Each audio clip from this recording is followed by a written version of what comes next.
This is a newly written monologue, and the DC crowd is the first to hear it, so I hope you enjoy it. It's called My Son's Wedding Feast.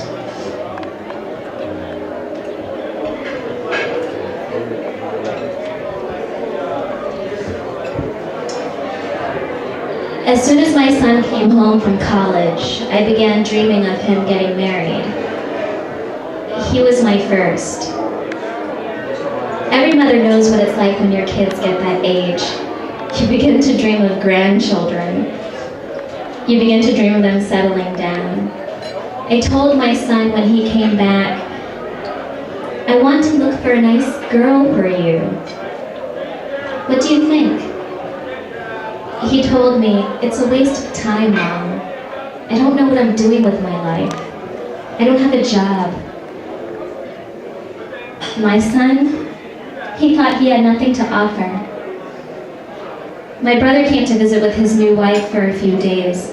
The night before they left, I took him with my younger kids to visit an old friend. He was suffering from cancer. I told my son, we're going to visit your Jubair uncle. I left you dinner on the table. Make sure you don't leave without eating. By the next morning, my son was still not home. I thought, oh Lord, what am I supposed to tell my new sister-in-law? What is she going to think? Why did he have to do this today? The kids all woke up late and they all missed their bus. Just my luck. My son was still not back and I couldn't focus. I yelled at everyone and told them to get in the car. I don't know what came over me, but the kids being late, my son being out all night, my brother having to leave with his new wife, I just couldn't focus. I just kept thinking, La ilaha illallah. I couldn't focus on the road. I kept driving. I drove them to school. I drove back, thinking, La ilaha illallah. Around 10 a.m. I came home. As soon as I turned onto our street, my heart stopped. There was a police car parked in front of the house. You know what was my first thought? My son. Oh my God, did he hurt someone? Is he in jail? What are they doing here? I jumped out of the car. When I knocked on the door, my brother opened it, and he came outside and he held me and he said, Hanna Appa, whatever they tell you, you have to be patient. You have to accept it. Saiful, let me inside. Where is my son? I walked in to see my niece and my new sister-in-law and 2 police officers sitting in the living room. My husband wasn't home, he was still at work. They asked me to have a seat, the police officers. I would not. They said, ma'am, are you Shahriyar's mother? Yes, I'm his mother. Where is he? Did he hurt someone? They looked at each other. They were so kind, soft-spoken, very well-trained. Ma'am, your son is in the hospital. He's in the hospital. They were waiting for one of the parents to come home before they could say anything. Is he all right?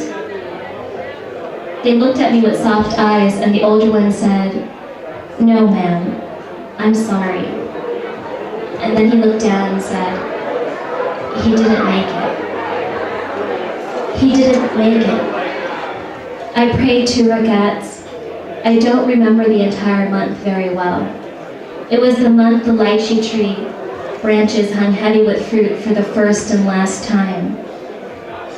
My daughter tells me there were many, many guests. Hundreds. Not a day went by that the entire month the house was not overflowing with people.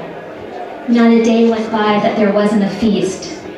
There was this moment that I heard her calling me when she came home a few hours after her father's friends picked her up from school. Where's my mother? She thought something had happened to me. No one had the heart to tell her, but 100 eyes looked at her as she looked for me.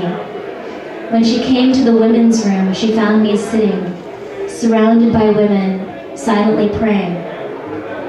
She came close and fell to her knees.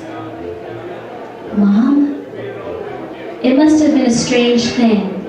She said I smiled at her and said, "Today is such a good day." "Mom? Didn't you hear the good news?" "Mom? Today is your brother's wedding day." I don't remember that entire month very well. By the end, all the lychee fruit were gone. Don't let any guest leave without having eaten, I have always told my children. That day I told them, "Today God has laid out the feasts of your brother's wedding." At some point, a young woman with short blonde hair came into the house and asked to meet the mother. She passed through the men's room and found the women's room, her eyes filled with tears. She hugged me and she said, "I know, sweetheart. I lost a son too. We're sisters." I can't remember who came in. I don't remember that month very well. I heard there were hundreds and hundreds of guests. Not a day went by that there wasn't a feast. There was so much food we had to send it to the mosque. You know how a bird quickly swoops to pick up food off the ground? My son was like that. No sooner was he on the ground that the birds quickly picked him up. And yet, no one had a wedding feast like his one.